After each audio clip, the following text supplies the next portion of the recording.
friend of mine down in Alabama, she's a voracious reader when it comes to just news and information, and she sends me along on a daily basis two or three things, juicy pieces every day that I think we could say relate to a lot of the topics we talk about on the show.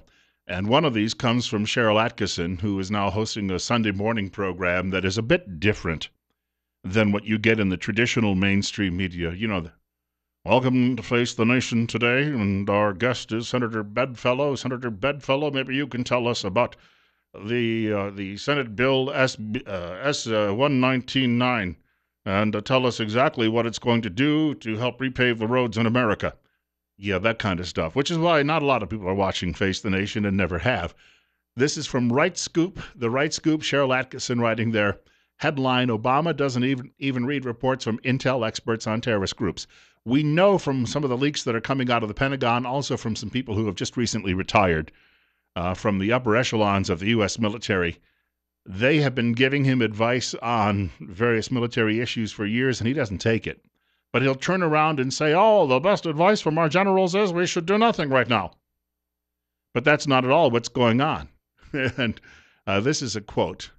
It says, he has made up his mind, I would say closed his mind, they'd say, to their intelligence that they try to bring him about various groups that he does not consider terrorists, even if they're on the U.S. list of designated terrorists.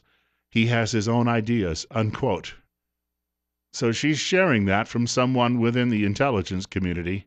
Here's another one, quote, he doesn't want it. He says he doesn't want it or he won't read it in some instances, unquote. The writer here, by the way, who's been chatting with Attkisson says this is madness. I want to thank my friend Jeannie for sending that along this morning. And it does dovetail well into what we were talking about in the last hour of the program. And that is, you've got somebody in charge who has believed his baloney for so long, he either now takes it to be gospel, or he understands that if he comes forward and says, you know what, I've been all wrong about this, yeah, and he doesn't want to do that. 909. Bill Colley with you this morning on Top Story on News Radio 1310, KLIX and newsradio1310.com. We're up to 38. Not going to be balmy today, but, it's not too terribly unpleasant otherwise. You're up next, and you're on the air. What's on your mind? I was just listening to the news on the news break, and the new Speaker of the House, Paul Ryan, and the other representatives, something to the effect that they're not going to say no to the resettlement of the Syrians, but they're going to add another layer to the process. And I just, I don't know, it just brings that physiological response to me, where you get that sick feeling in the pit of your stomach.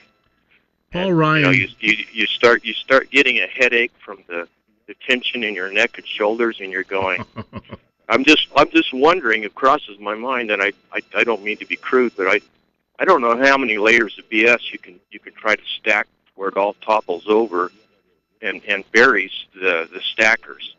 It's, to me, it's incredulous that they have no sense of a major segment of the population of this country, that they have no sense, that they can't, they have no feeling, they have no intuition, or they're just deaf as to what people are, even the Republican governors, they say, no, we don't want this.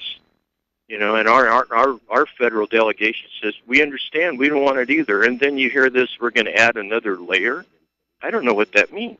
There was an interview I watched yesterday called Changing Lanes. It's a segment that's done by Real Clear Politics, and Peggy Noonan was being interviewed. Of course, she was a speechwriter for Ronald Reagan. She moved to Washington in 1984 and basically had never been there before. And she was comparing what it used to be like to what it's like today. And she and the guy who were doing the interview both came to the conclusion that the people who go there, whether they be bureaucrats or whether they be elected politicians, don't seem to. They look around and they see all of this. There's a lot of money flushing around the town, and and it just things look great to them, and they don't understand what regular people are going through any longer. And she said, there after about 30 years, when you have this cushy lifestyle here, she says you have no clue what the average American thinks. Yeah, I agree that they're selling. They're not only selling their soul, but they're selling their physical body. And I know of Shiites and I know of Sunnis, but I don't know any of those people who divide up as far as Democrats or Republicans, or liberals or conservatives. I don't know who they're going to chop up or who they're going to blow up, or if they're going to, if they're going to favor people who have basically to get us through with. Well, your call's breaking up, but I thank you for chiming in this morning, and we have another caller as well. It's 912 and 38. You're next, and you're on Top Story. Okay, when you have Sharyl Attkisson, and if people know who she is, now, as you see, this is one of the problems. How many people know who she is and where she came from? She came from CBS News, and she was so disgusted with the way they were treating the news and how unfair it was, slanted it was, that she resigned. And maybe they pressured her out anyway. I don't know all the details. But you say to yourself, how many people know who she is and respect her and listen to her?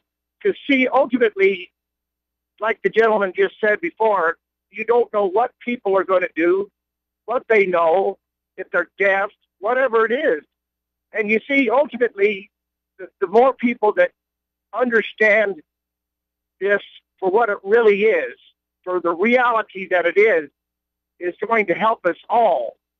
And so you just hope that somehow she can bring some light onto the subject. I sure would hope so, too. She wasn't alone, and thank you for the call. Bernard Goldberg worked there at CBS 2 as well, and he got pushed out.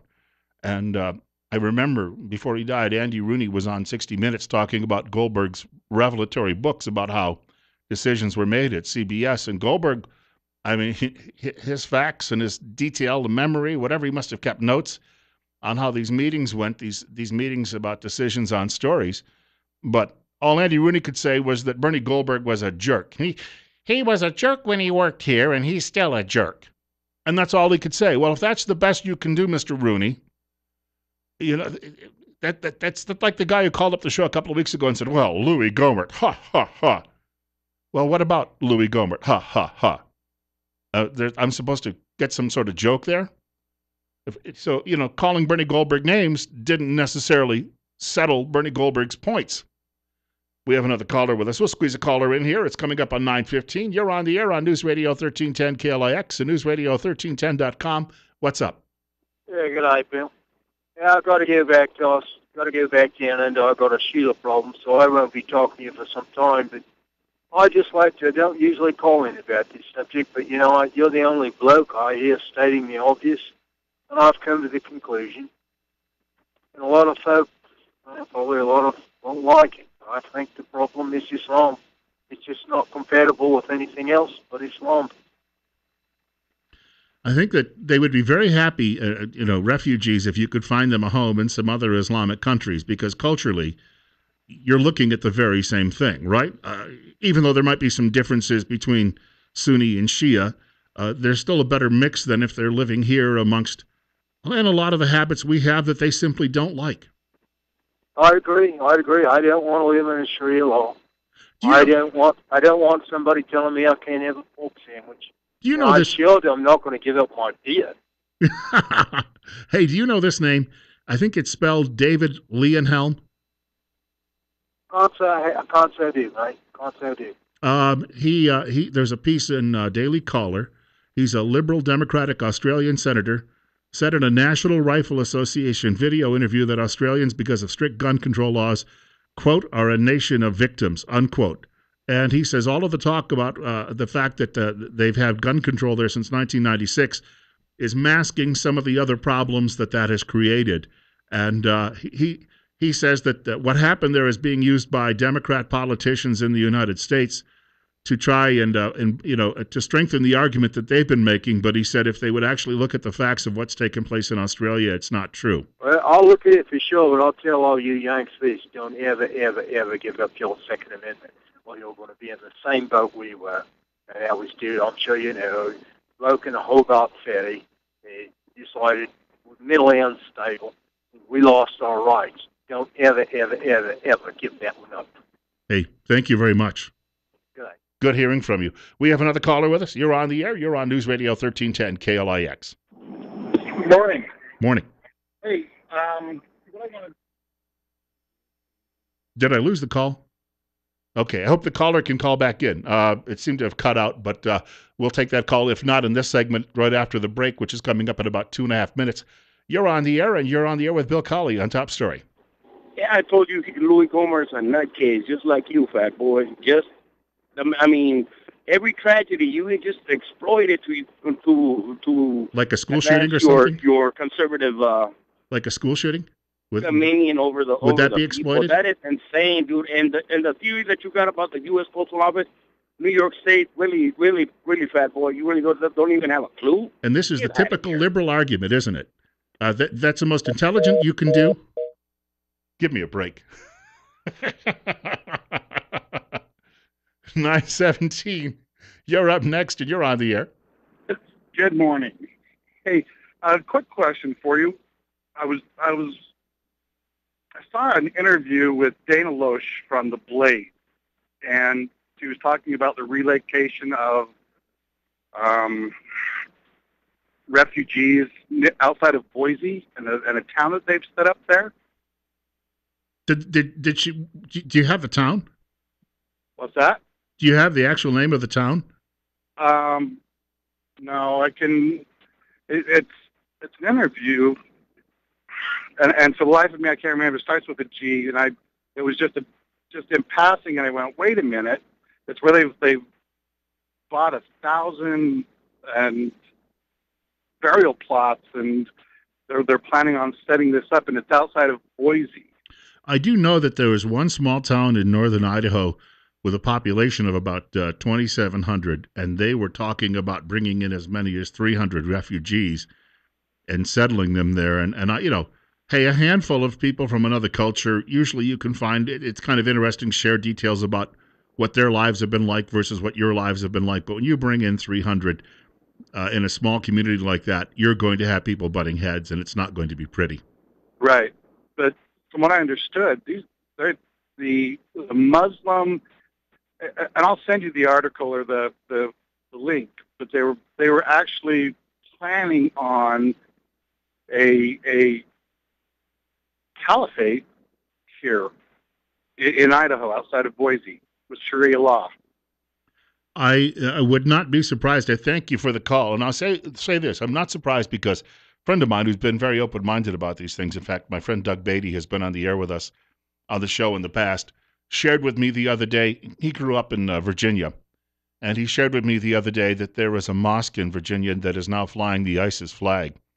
And they actually have a school that was set up by Saudi Arabia, a Wahhabist school, where they train young children in Northern Virginia. And of course, they claim to be our friends, but they're training these young children to tell them that we're bad people. And it's unfortunate this is going on right under our own noses. We've got more coming up in just a moment, 20 minutes after 9 o'clock.